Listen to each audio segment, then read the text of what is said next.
Wa alaikum salam wa rahmatullahi wa barakatuh. Leo tuko na the newly elected NYC chair. First, congratulations for you.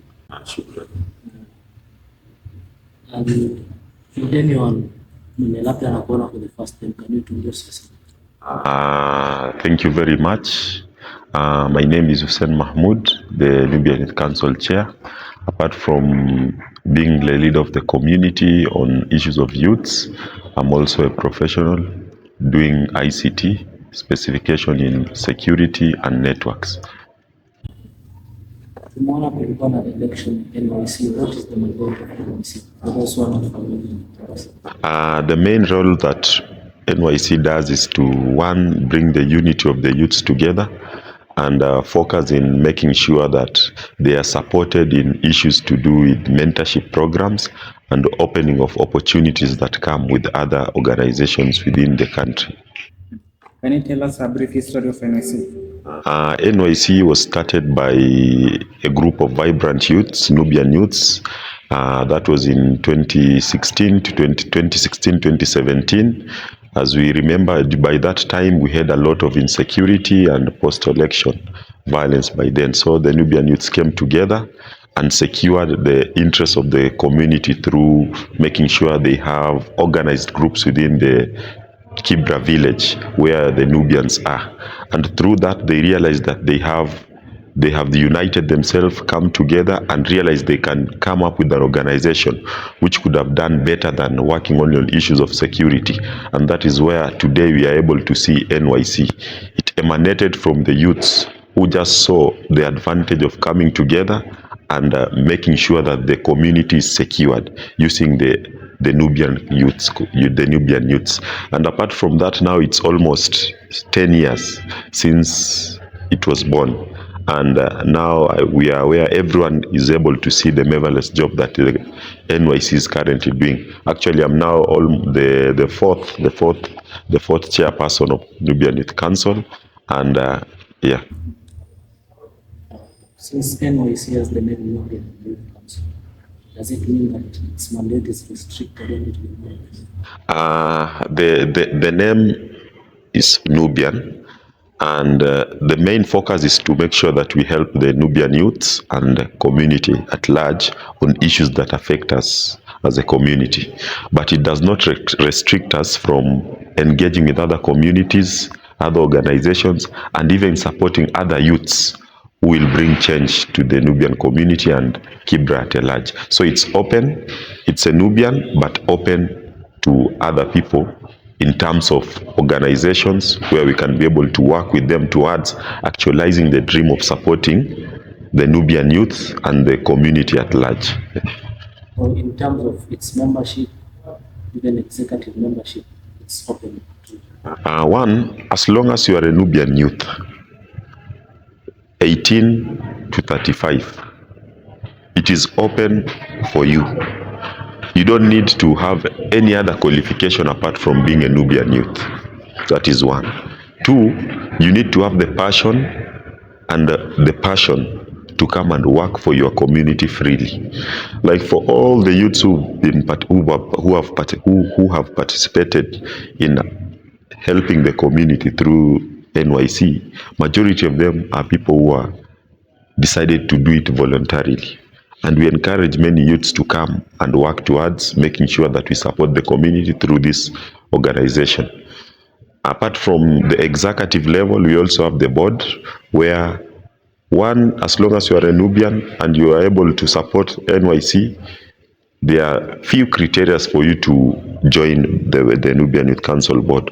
One, you have to be committed. Two, supportive. Because you know, at the level of board, it means there are decisions that have to be made on behalf of the organization. So you have to be also sober and supportive, since the executive needs a lot of support from the board in terms of, one, mentorship, two, advice, and three, coordination. To be a board member, you don't necessarily have to be a youth. Yeah, to be a board member, you don't have to be a youth, but You can be a board member as long as you have the interest of the community. As we speak, we have majority of the board members of Nubian Youth Council are above 35, but they are doing very marvelous job, and we encourage people to come. Actually, Nubian Youth Council, we are trying to change how things are being run in the community. We want this organization to be an organization where it will be open to everyone. But the leadership, we want the leadership to be run by the youths. Like when it comes to issues of the executive, it should be youths 18 to 35, pure. But when it comes to issues of supporting the community, let's come together and support the entire organization for it to actualize the dream. So the membership is open to everyone? Yeah. The biggest challenge that we have with many organizations in Kibra, they tend to be exclusive. And for Nubian Youth Council, we try to avoid that by making sure we focus more on fighting for the interests of the community and the youths at large. So we make it open, but limited to issues of leadership when it comes to issues of the executive. Don't you think the board having people who are not youth, they don't necessarily relate to the challenges the current youths are facing? I don't think, because one, the people who run the operations of Nubian Youth Council are the executive. And that is why we encourage the youths to come and vie for those positions, so that because they have the good relationship between the youths and the community. The main reason where which board comes in is specifically to help in issues to do with resource mobilization, issues to do with advice, issues to do with monitoring of Nubian Youth Council organization. You know, the executive needs to have people who can be able to question. When it comes to issues of accountability, who is supposed to question who? But when we have people who are overseeing what is happening through the Nubian Youth Council board, it becomes a bit easier now to work together and make sure that everything that is supposed to be done for the Nubian youth and the community runs swiftly and smoothly. So the mandate is not only limited to the Nubian youth. Exactly. Community. Yeah, the community at large. So is practically important to the welfare. One, as we've all realized, we have a lot of challenges when it comes to issues of drugs. And for us to achieve greater, we need to make sure we bring mentorship programs for the youths, specifically to speak and fight drug abuse. Secondly, we also need to find opportunities. Apart from job opportunities, we also need internships for the youths, because internships model youths to reach to other levels. For instance, if today you give a youth a chance to go and work and get paid, it motivates them. And that is why we are pushing the agenda of TVETs, we are pushing the agenda of attachments, because in our country, as we all know, it is a bit challenging for people to get nowadays jobs. But if we can focus in pushing our youths to go and work in TVETs, go and do attachments, and make sure we put them in apprentice jobs, it will be easier for them to manage themselves. And through internships, opportunities come through connections. And I believe through those internships, job opportunities come up. But we also try and focus on those small, short-term jobs that come, like for the census, for Kazi Mtaani, which was there. We were pushing the youths to go and do those jobs so that they can also be a bit busy. But we are also planning and thinking of coming up with a project which will mainly focus in Kibra, where the youths will be able to do garbage collection, but not the normal garbage collection that we see here. We want to come up with a company where we'll be able to register on behalf of the youths. They have their own management where they can be able to manage the waste, manage the garbage collection, and also look for fund where they can be able to be supported, get lorries and carts so that they can be able to do it professionally. Currently in Kibra, you see, many youths are trying to do the garbage collection thing, but there is no support and there is no advice. But if it is done the way in Runda, and other suburb areas, it will be easier for them to do it. And we also need to encourage our parents, our tenants, to support this initiative through making sure they even support by buying the papers and other things. Since you are newly elected and you are the chairman of the Yes. what foundation have you laid to achieve this objective? One, we all understand the plight of Nubian youth when it comes to issues of citizenship, when it comes to issues of ID. The main focus that we had previously was on issues to do with litigations.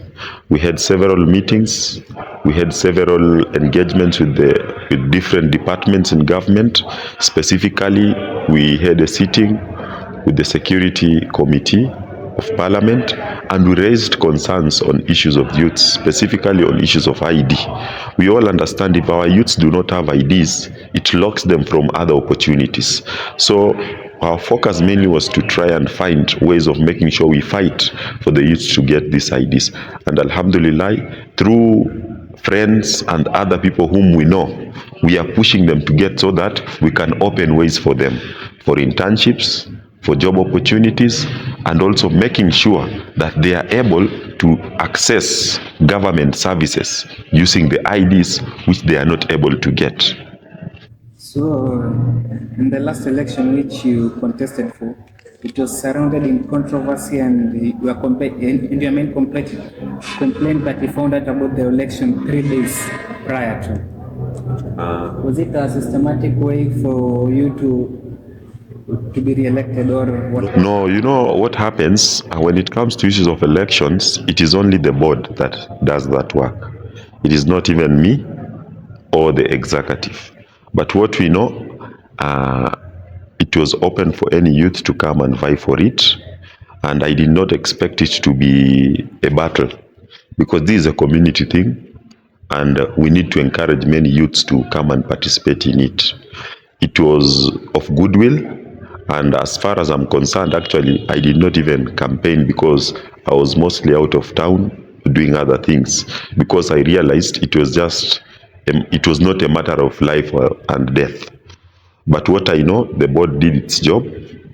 They gave a circular early enough, 2 weeks. And apart from that, we don't expect NYC to do something 100%, because one, in terms of finance, they are not capable to handle issues to do with the finance properly, because one, there is nowhere they generate their own income apart from borrowing from other friends. And as you people know, this election, the board did not have enough money to do it, so they had to source from friends for it to be done. But if I give percentage, I will give them 90% of what they did was good. The only thing which each and every candidate was supposed to do is to make sure that they do campaign. They engage the community at their levels. And that is what we did, and we managed to win. You are the chairman of the contest. One, you know, we've been very active in issues of Nubian youths and the community at large, and we've realized, one, Nubian Youth Council. I've realized Nubian Youth Council is an organization that is now growing, and it needed continuity. And apart from that, personally, I was aware of some few individuals who wanted to infiltrate and cause mayhem in the organization. We can't name them, but this is something which we knew with my team, and that is why we had to do serious campaign, silent but serious campaign, and got the opportunity to lead again. And lastly, we also have a good plan for the Nubian youths. And if only we were not elected, it could be unfortunate. But now that we've been elected, it is another opportunity to try and make sure what we did not finalize in doing, we do it this time. Who funded the election? One, there is no one who funded the election. Candidates were given opportunity to contribute, and personally I contributed. I hope the other candidate also contributed, and the board members used their own money to make this election be what it is, to what happened. Around that Shofko was the one who funded the election. Are you denying it? What I can advise, one, NYC is like any other organization, one. Two, and they have all the liberties to engage with any organization in the country and in the world. But you know, this is politics which was coming in. Actually, very many people said I was paid 1 million to 2 million, of which it was just a lie. The same thing which people are saying that it funded us during an election, it was not true. And until now, we have a lot of burden on our side, on ourselves, of paying those people who performed and did all the activities there on that day. Those who brought the tents, they have not been paid until now. If you call them and ask them, they will attest to that. But because other people believe for you to be successful, you have to mudsling other person, which is wrong. That is why they decided to bring the issues of Shofko, bring the issues of I was given 2 million, but what I know, it's only Allah who knows what happened. And because of the goodwill of the people and the good heart that we had, we were given an opportunity by the Nubian community to serve them for the 3 years. The funding was from you. Yeah, the funding was from our personal pockets, and since it was not enough, we had to take a burden on our side, and we are still paying them until today as we speak.